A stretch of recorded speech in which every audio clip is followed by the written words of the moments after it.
Welcome to the session from Suez to the Bab el-Mandeb, Securing Strategic Choke Points. I'm grateful to moderate this panel about the Red Sea crisis, since it really combines political, military, and expert perspectives.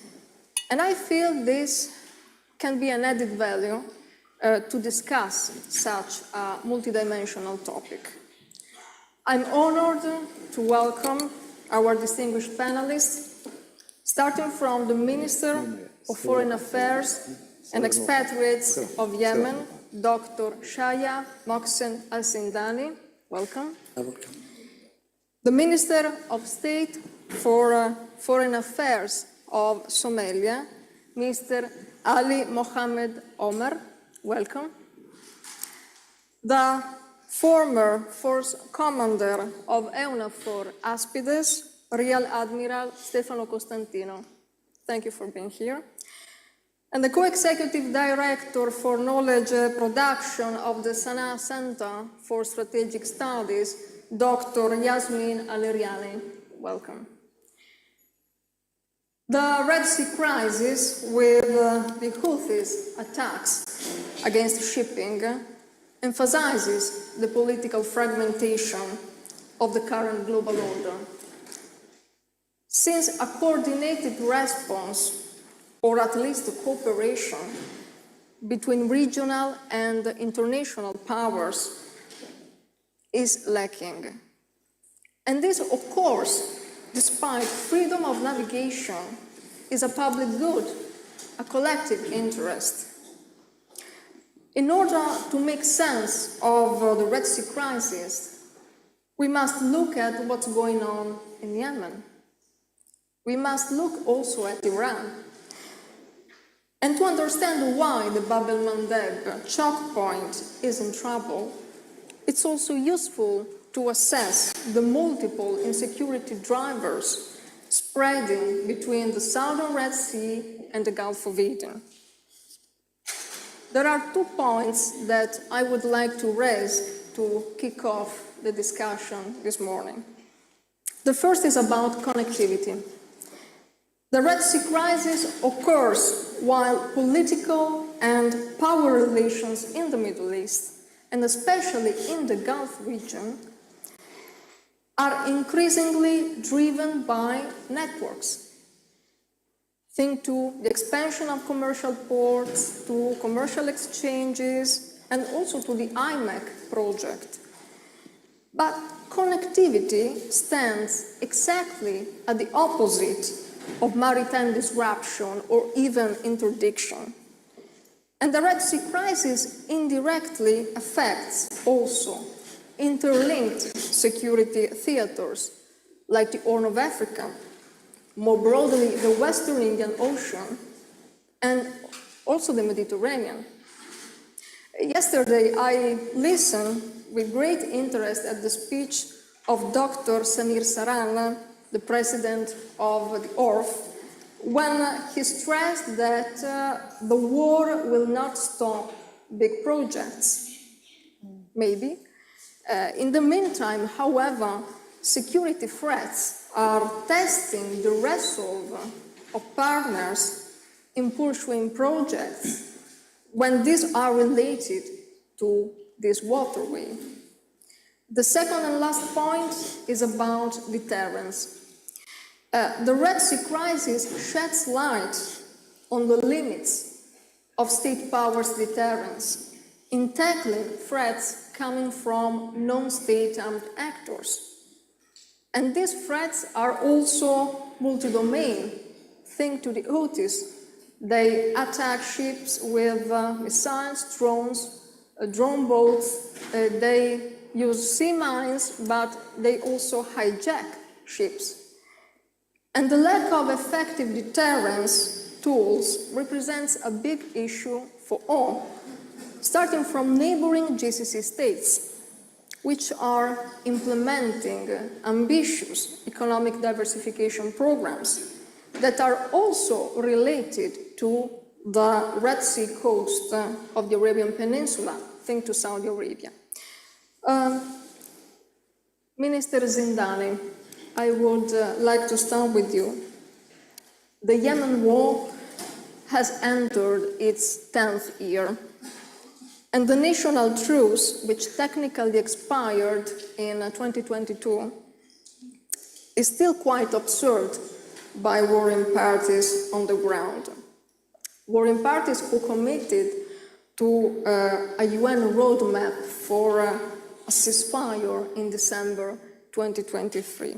But how does the Red Sea crisis currently influence the war in Yemen, and what impact does it have on ceasefire prospects? The floor is yours. شكرا جزيلا على تفضلكم باستضافتنا في هذا Thank you for المنتدى. hosting us in this forum. Actually, talking about the crisis in the Red Sea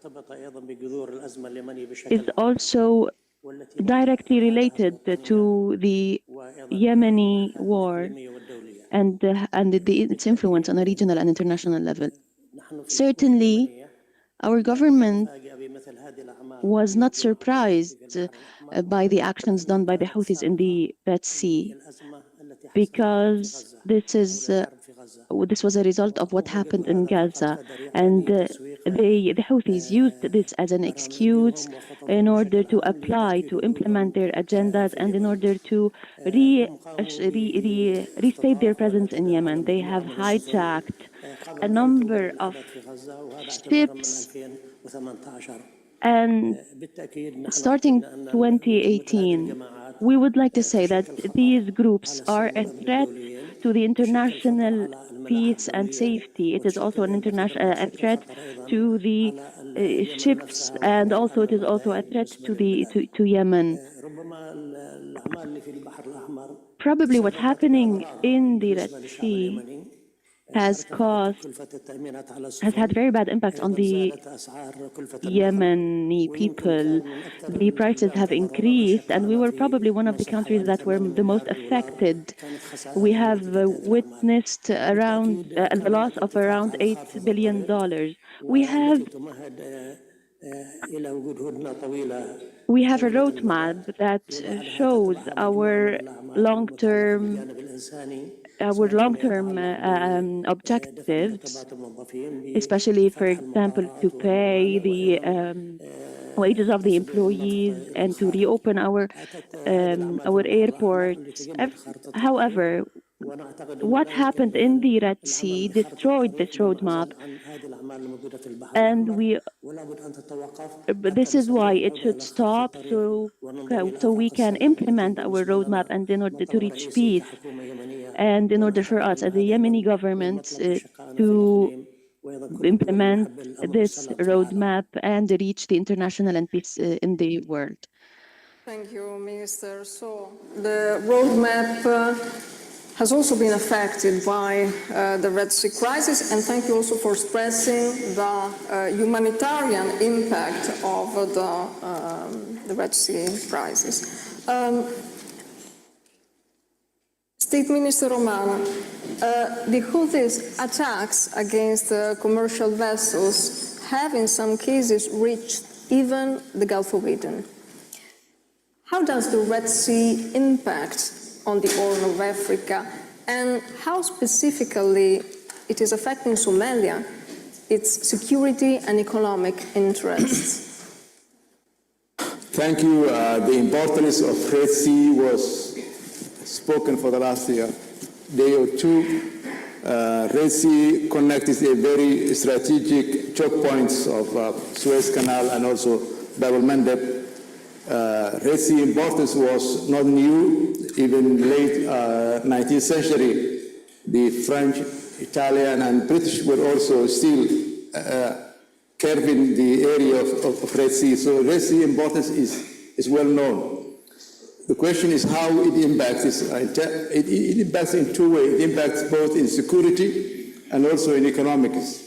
If we look in the security side, the rivalry of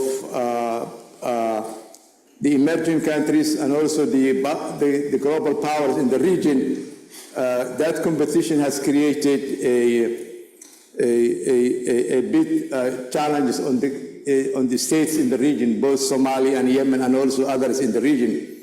It has weakened the governance. It has created a platform for the terror groups, whether it's Al-Houthis or Al-Shabaab or ISIS or the likes. In terms of economics, the security issue has created a rise, the cost of the issuance, cost of the shipping, delays of the deliveries, and also it impacted the investment opportunities of that region. For example, Somalia would like to have more ports developed, but because of the security issue, the investments are always challenges because nobody wants to invest where the security is concerned.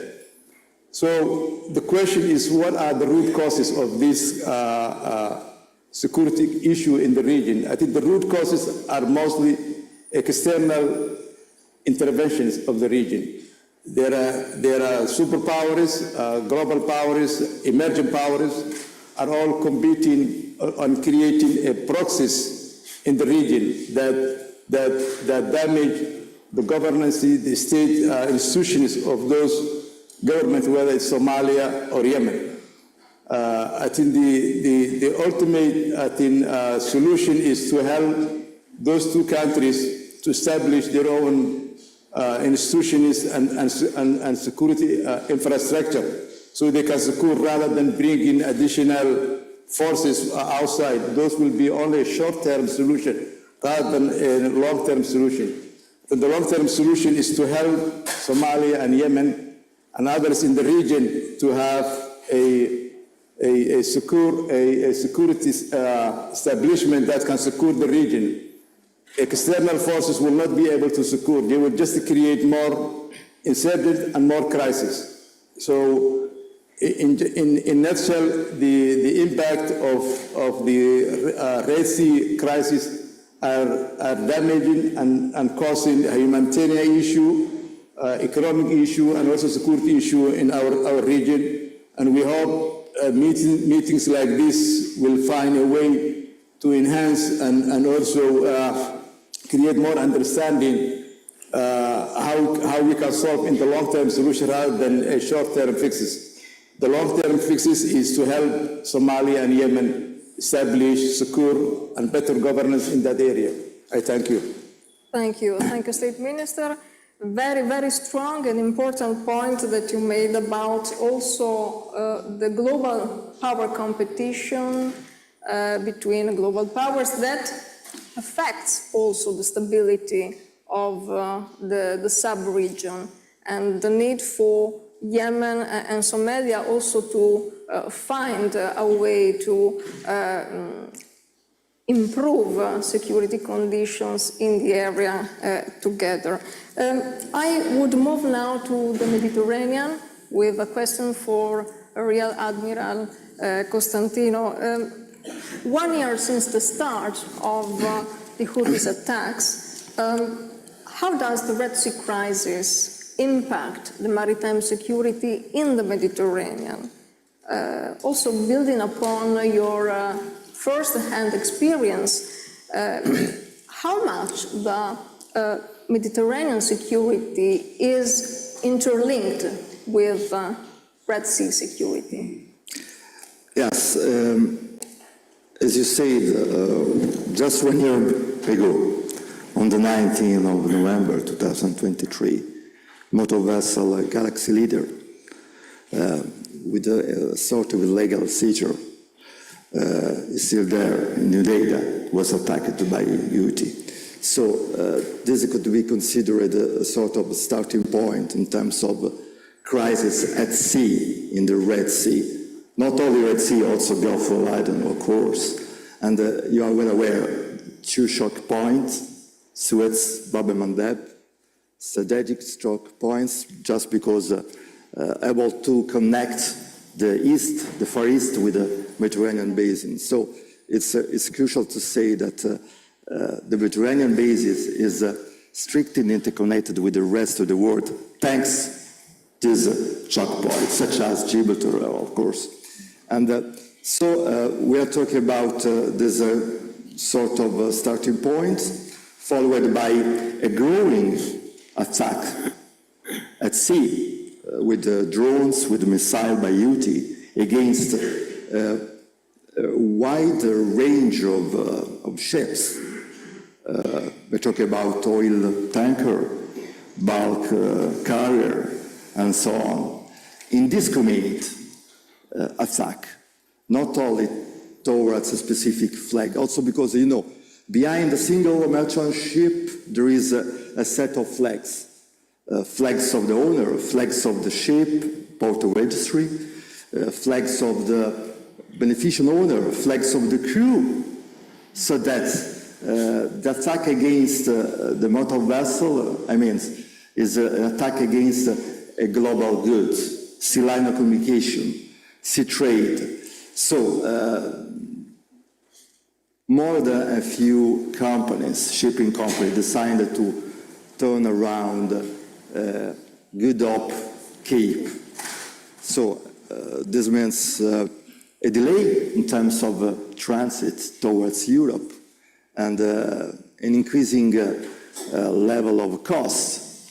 We recorded, for instance, the cost of single containers coming from Shanghai to Italy at a level of more or less 2 times comparing with the pre-crisis period. So it's important to take into account this. But the persistence of this crisis, the risk of this persistence is towards our ports, the level of the traffic in our ports. You can imagine what that means in terms of not only global economy, but regional economy. And let me stress that we are facing a challenge not only in terms of trans-regional need, but also regional, because the stability of the area depends on the economic dynamics, and we cannot allow increasing stability in the region. So that it's important to stress that we're talking about not only Red Sea, but also Mediterranean area and Gulf of Aden, of course. Thank you, Real Admiral. I perfectly agree with the fact that trans-regional threats then become regional threats when they directly affect the commercial and security relations, for instance, in the Mediterranean. And also thank you for remembering the Galaxy Leader ship and the crew of the Galaxy Leader, which is still currently detained by the Houthis. And if I remember well, these people are most Asian, from Asia. So another continent, and this stresses the connection between different realities that the Red Sea crisis epitomizes. Dr. Aleriani, I would straight our focus now on Yemen. Since the attacks against the commercial vessels and also against Israel have allowed the Houthis to strengthen their visibility and also their regional standing in the so-called axis of resistance led by Iran. And we see now how much these attacks in the Red Sea have also altered the perceptions that the Western audiences have about the Houthis with respect to 1 year ago. And this differs a lot from the GCC states that were already aware about the level and I would also say the intractability of the threat coming from the Houthis. So what do the Houthis aim to achieve with the opening of the Red Sea front and also with the attacks more broadly against Israel? Thank you, and I'm honored to be among this esteemed panel. If we want to answer the question about why the Houthis are doing what they're doing in the Red Sea, we have to also understand what is their motivation and goal in the mid and short to mid-term, let's say. Their long-term goal is something else. We can talk about it maybe if there is time. But if we focus on their short and mid-term goals, we can think that they are working in 3 theaters. The first one is international and regional, vis-a-vis their opponents, their foes. The other one is regional with their friends, as we call them, the axis of resistance, or the Iranian allied groups, or proxies, as some people like to call them. And the third theater is domestic. And the domestic theater is not separate, is not disconnected from the other theaters. So internationally and regionally, the Houthis have been seeking recognition. For 10 years, this has been their main goal. Even if not official recognition, but de facto recognition. And I think there has been a turning point in this regard in the past few years. We know that there have been, for example, talks between the Houthis and Saudis in the earlier years of the war, but these only became high profile in public in the last few years, and this was a turning point for the Houthis with regard to their goal for this recognition. They also, they are very much aware that there are international powers that are lining up to talk to Houthi representatives to maybe inject some reason to try to support a settlement so that they can de-escalate the situation. I think the Houthis are very much enjoying this moment of recognition. The other theater is with their friends, their allies among the Iranian groups. And here we can see that the Houthis have, as we have seen them do before, turn a challenge into an opportunity. We see that they have been propelled to the forefront of the axis of resistance among the other groups, especially with the weakening of Hezbollah, even if temporary, and the escalation in the region. And here we saw that the Houthis sought to graduate from that earlier position they had, that they were perceived to be a domestic rebel group, confined within the southern Arabia, a pressure point on Saudi Arabia that Iran uses when it needs, and so on. Now the Houthis sought to graduate from this and become a regional actor, and it looks like they are succeeding in that goal.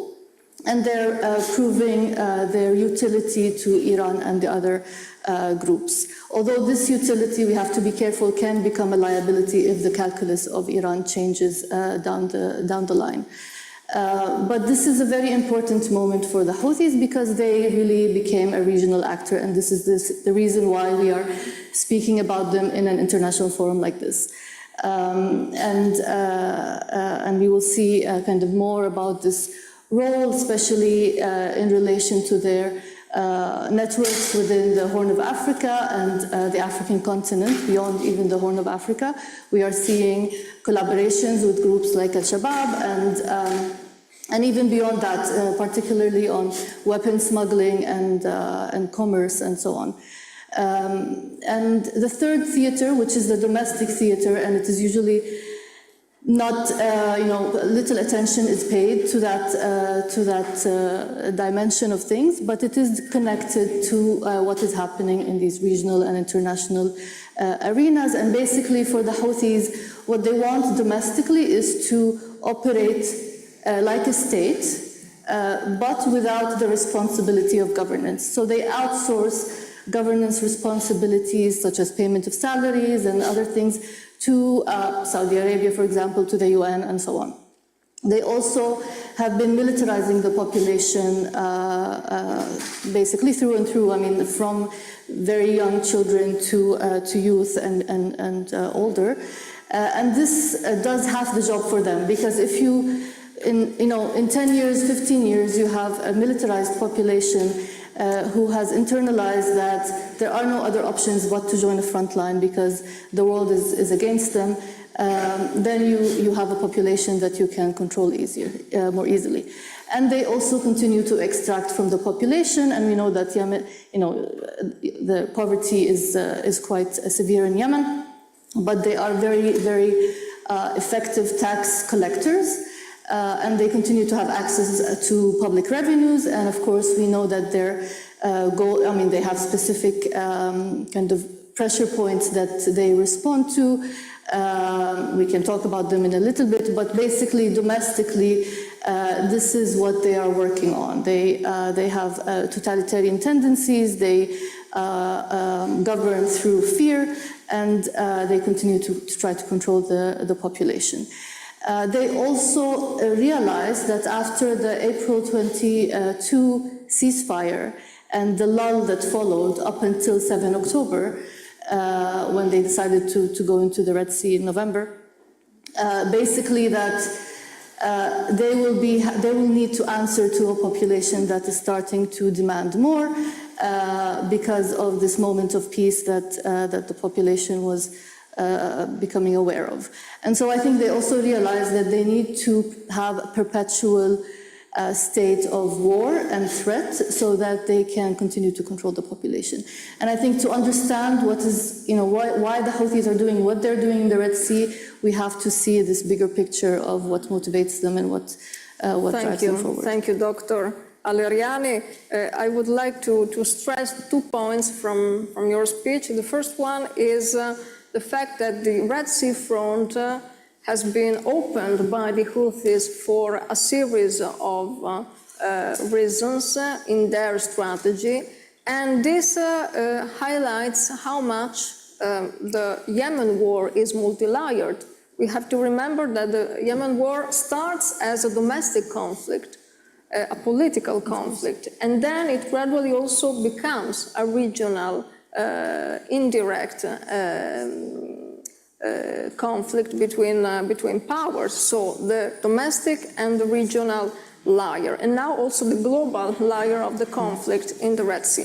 And the second point, very, very crucial for our also conference, the risk which unfortunately has become a reality of the militarization of the society and the next generation, and this was also raised yesterday in other panels looking at what's going on in the Middle East. The risk to have a militarized next generation of people, of young people in the country, and also in the Middle East. Thank you. Minister Zindani, before your appointment as foreign minister, you served also as Yemeni ambassador to Saudi Arabia. And so I would like to ask you, which are your current expectations about Saudi Arabia's support to Yemen, also in the context of the Red Sea crisis? شكرا جزيلا في الواقع Thank you very much. We do know that the relations between the KSA and Yemen are historic. Therefore, there are many historical, economic, and cultural ties between us. However, taking into consideration the situation in Yemen, and regardless of the security threats, we can talk about direct influence and impact on our relationship with the KSA and the whole Gulf countries. Strategically speaking, it is a point of interest not only for the states of the region, but also for the international community. And we do realize that the current crisis in the Red Sea and the occupation of Houthi on Bab al-Mandab has always affected the international peace and security. The KSA has always been a supporter of the government in Yemen, and it's not a matter of Yemen only, but only the international security and peace of the all the region. And if we go back to the resolution, for example, Resolution 216 under Chapter 7 at the Security Council, those type of resolutions are only taken when there's a threat to international peace and security. However, the reluctancy of the international community to implement this resolution encouraged Iran for more escalation, and we arrived to the status quo. The government was able to finish everything at the right time. However, because there was political will to do that, and the port of Hodeidah, where the Houthi are now launching their attacks, would have been solved earlier than that, as of 2014, and under the resolution of the Security Council, we would have been able to finish this whole matter, and this way we could have prevented that Houthi took over Hodeidah port.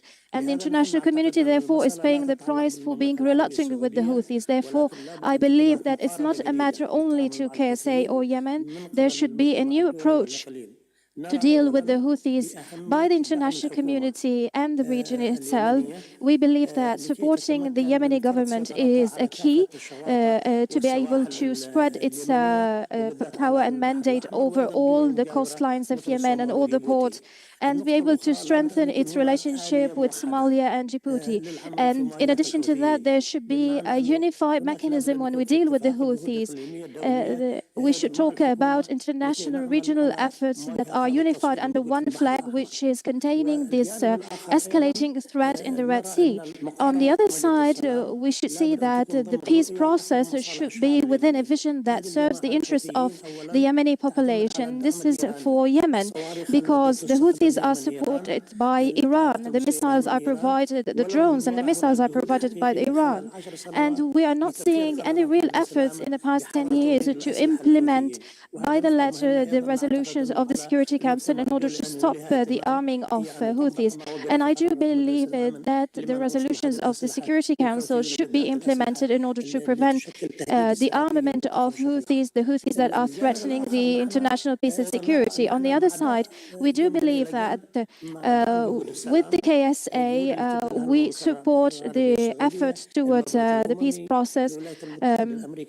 We had negotiations with the UN Special Rapporteur, with the UN representative, and we want to achieve a proper, lasting peace that serves the interests of the Yemeni population, because we are in front of a revolutionary faction that do not believe in the interests of the Yemeni population, and this is a lobbying party, and therefore it's not easy for us to find political terms, unified political terms, or common ground to deal with the Houthis. Therefore, I do believe that on the international level, we should try to deal with the things in the proper way.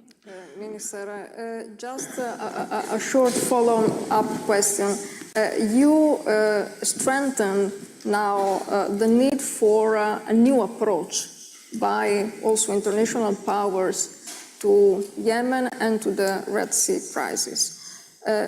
However, the anti-Houthi front in Yemen has usually been deeply divided and fragmented.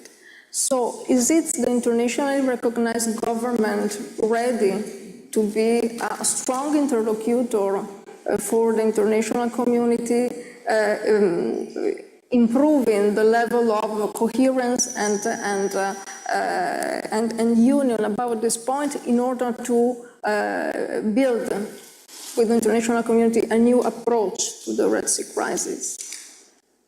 I do believe that in the current time, after the Red Sea crisis, there is almost a shift, a positive shift at the international level, especially when we talk about the European Union and other states that shifted their vision towards the Houthis. And we also noticed that some countries decided to classify the Houthis as a terrorist organization. I do believe it's a shift point for us in the policies of these states. It reinforces the relations and the ties with the Yemeni government. Therefore, we can all put pressure on the Houthis in order to continue the peace process. The war is not good for us. Unfortunately, the war was imposed on us. No one has any interest in waging any war, and the war will always lay its shadows on the future generations, whether Yemen or any other population. We are trying to seek all possible means to achieve peace, and and we do not see it as a very long-term objective, but we see it as a mid-term because it's for the interest of Yemen, and we welcome any effort from any state that would like to help us for the peace process. We don't want to be dragged into any conflicts that will harm the interests of Yemen. Other states read the signs in the past in the wrong way, and as you mentioned, we finally arrived to internationally recognizing a government in Yemen, and that government did not seek a military response or military solution, but if we all have the same approach against Houthis, we will deprive them from any power they could actually seek. Thank you so much.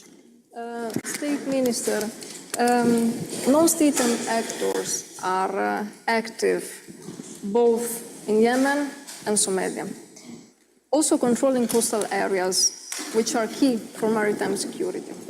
The latest panel of experts, the latest report of the UN about Yemen highlights, and here I quote the UN report, the increasing collaborative efforts between the Houthis and Al-Shabaab in the illicit transfer and smuggling of weapons. Here, the quote stops. And so stressing the regional security risks that are connected to such a cooperation. How do you comment on this? Which are your reflections? No, thank you. First, we have to understand both Shabaab and Houthis have emerged from external interventions. For Shabaab has emerged the 2006-2007 invasion of Ethiopian forces to Somalia, and that was the result, because that has degraded the governance system in Somalia and created a vacuum where the Al-Shabaab and terror groups have emerged. In the past 10 years, Somali government was building Somali security forces, and in the past 2 years, we were fighting with Al-Shabaab. We have we have liberated 2 states out of the 4 states they were occupying. And that has degraded the Al-Shabaab's existence in Somalia. So they sought a help, and the help comes now from the Houthis. There's a growing report that the armies, the new armament are coming from the Houthi side to the Al-Shabaab. There are new technologies that they are using, new kind of missiles, new IEDs. So the help is from Houthi to Shabaab, not vice versa. And the reports are showing that there's a growing existence, and that's a challenge for Somalia. Because we were gaining momentum against Al-Shabaab, we were degrading their existence in Somalia, but the help of Houthis will give them some momentum, some energy. But hopefully, I think we are talking with our Yemeni brothers. We have to find a way to stop this illicit arms smuggling to Somalia. All these insurgent groups have a route to external influences. In Somalia, when we look at Al-Shabaab has 3 main components. One component is about 20% of Al-Shabaab are ideological. The remaining 8% are either grievances within the political system of Somalia or a economic reason they are joining. I'm sure similar thing also exists on the other side. So if we find a solution in the local grievances, I think that will go a long way to create a condition that Al-Shabaab can be degraded and can be removed out of Somalia. But in general, as I said before, I think help for the 2 countries is essential to create a long-lasting solution. I think bringing major navies to the region will simply create more emboldened insurgent groups. and we may create a short-term solution, but in the long term, we have to help and support the fragile governments that exist both in Yemen and Somalia. And that will create more long-term solution in the region. And also we have to discourage the external interventionists. For example, Ethiopia have signed an MOU, one of the Somali region called Somaliland, Northern Somalia. That will create another crisis because the local grassroots against that MOU will sought help from either ISIS or whoever they can get. So to have another insurgent group in the northern Somalia will create a more difficult problem in the Gulf of Aden, because on the northern side of Gulf of Aden you have Houthi, and on the southern side, if you get another insurgent group, that will create a major issue, and I think that is something that we need to discourage external interventionists in the region. I think both Yemen and Somalia are a victim of external influences and external interventionists. We were both in that region for thousands of years, and we never had problems like this. I think these are all in the result of what happened 9/11. After that, it has created momentum for major powers and major emerging powers in the region to use proxies in both Somalia and Yemen. Thank you, State Minister. So a stable and viable Red Sea, a maritime waterway which is open to freedom of navigation is crucial, is decisive also to contain recruitment by armed groups, also in Somalia. Thank you very much. I would return to Rear Admiral Costantino with a question on EUNAVFOR Aspides. How do you assess the results of the naval mission in ensuring safe transit through the Red Sea so far? And also, can its effectiveness be enhanced, taking into account that Aspides has a defensive mandate, and also that other European naval assets are currently deployed in the sub-region? I think, for instance, to EUNAVFOR Atalanta, the operation to deter, prevent, and repress acts of piracy off the coast of Somalia. So it's not so easy to answer to your question in terms of outcomes, results of a military task force. I jot down a set of keywords taking account the speech already done, such as military solution, short-term solution, new approach, humanitarian issue, deterrence, and so on. I would like to touch this point in my answer, just because I am quite sure that we cannot solve this issue only with a military tool. Indeed, EUNAVFOR Aspides is just one tool in the hand of the European Union in terms of integrated approach, first of all.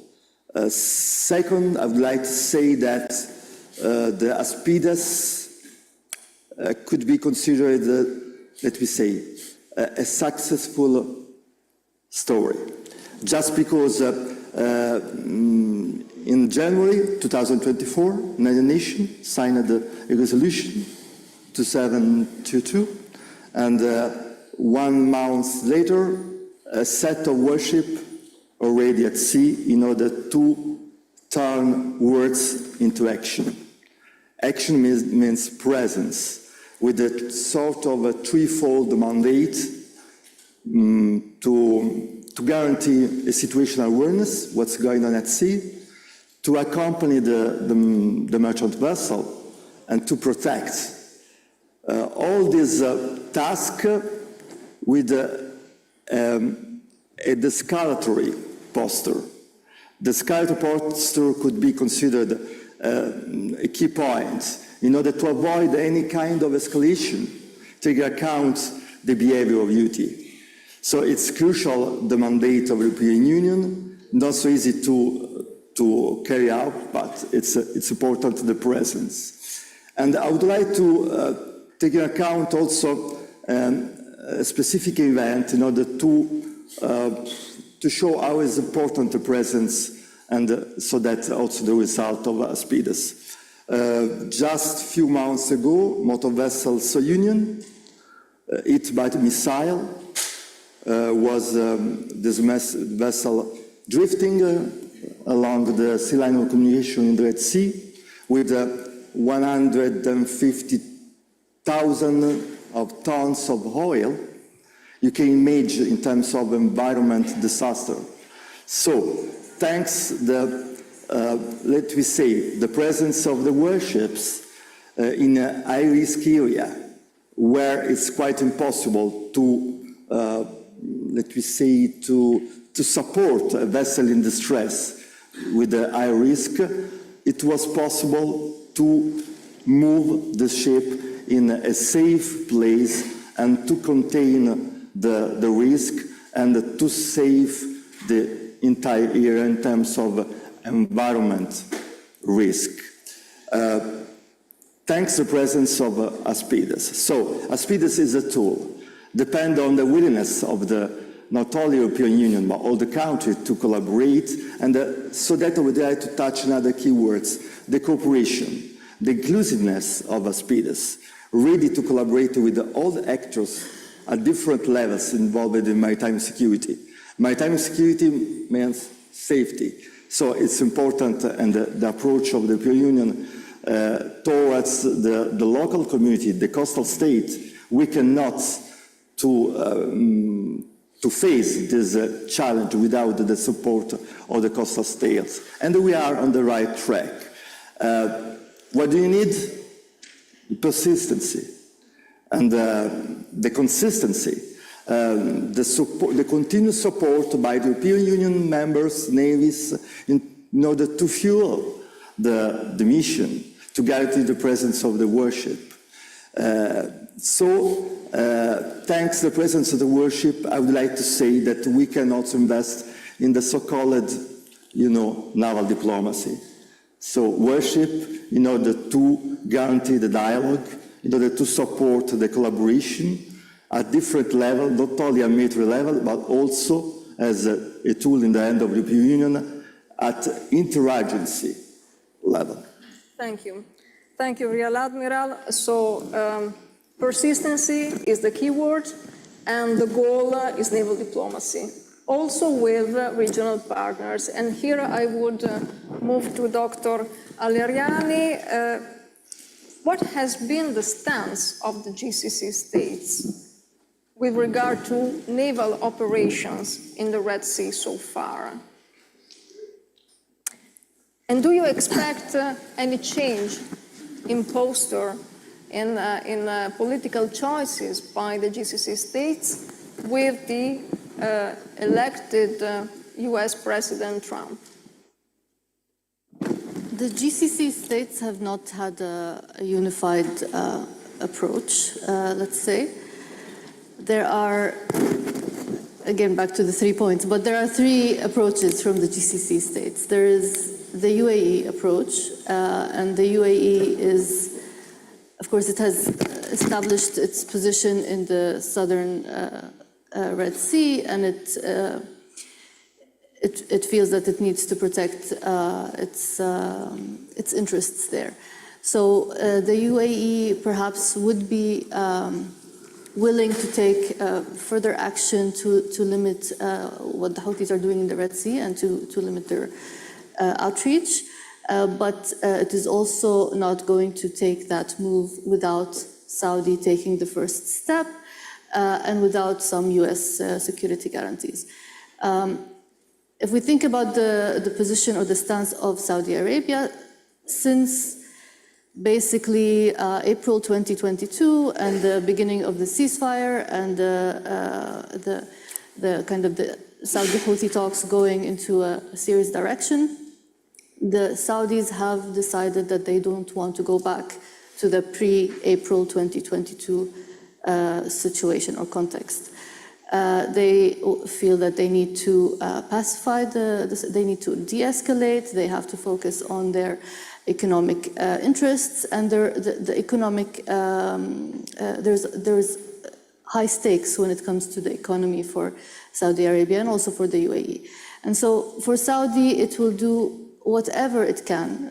Sometimes it seems that it will do it at any cost to avoid going back to a direct confrontation with the Houthis.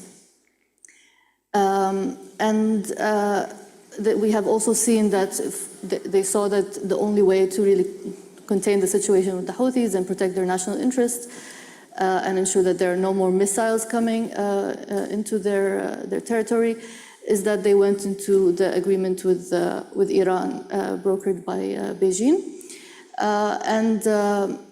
Most of the items were referring to the Houthis. So this was their approach to deal with the Houthis and get the guarantees from Iran and China.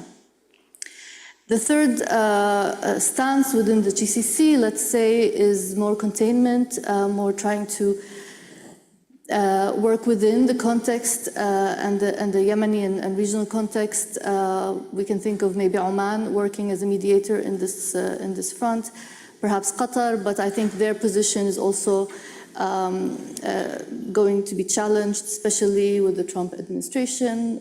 We can imagine that they will not have the same space to, for example, host Houthi representatives and provide that space for the mediation.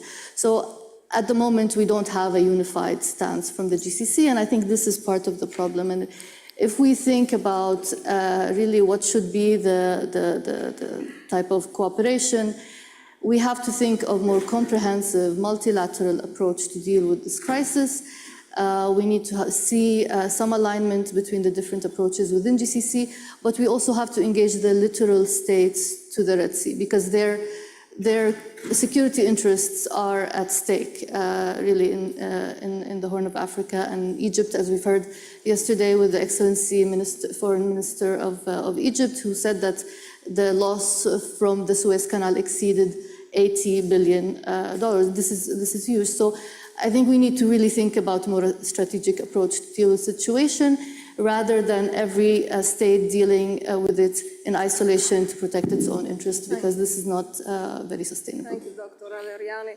I agree on these nuanced positions that the GCC states have pursued and shown so far with regard to the Red Sea crisis. I have two final, very short questions asking kindly for very short answers for our ministers. And the first question to Minister Zindani is, what do you think about the growing activism of Russia in Yemen? And then I will ask to State Minister Omar, what do you think about China and the intensification of diplomatic contacts that China has in the sub-region, in the Gulf of Aden, in the Southern Red Sea? And do you think that China can be a stabilizer, a player of stabilization in the area? So please, Minister Zindani, you can start. For us, Russia is a state, is one of the member states of the Security Council, and we, as the Yemeni government, we have to work alongside the countries that support the peace in Yemen. For us, we have not witnessed anything from Russia that goes against our how we want to work on a national level. And despite the differences and the problems with Russia in some countries.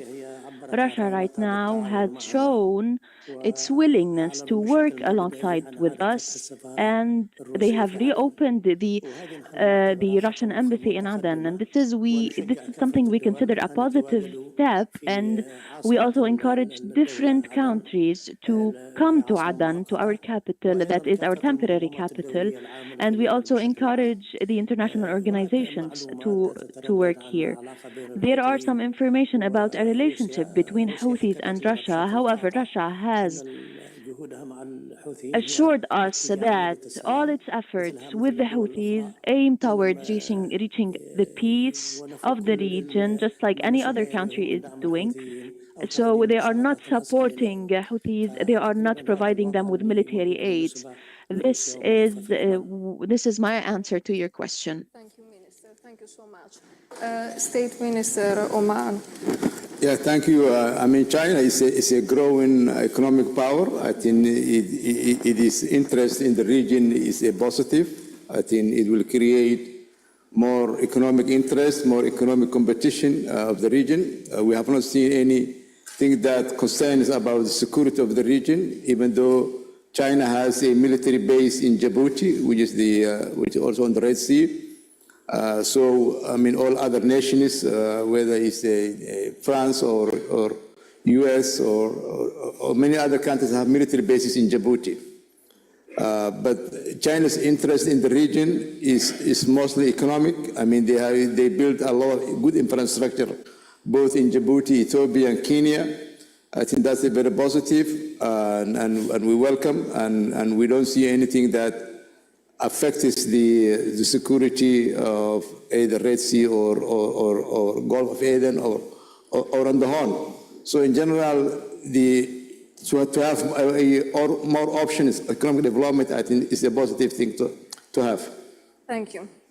Thank you to all our distinguished guests for joining this very rich and insightful conversation, and thank you to the public who attended this session. Have a nice day.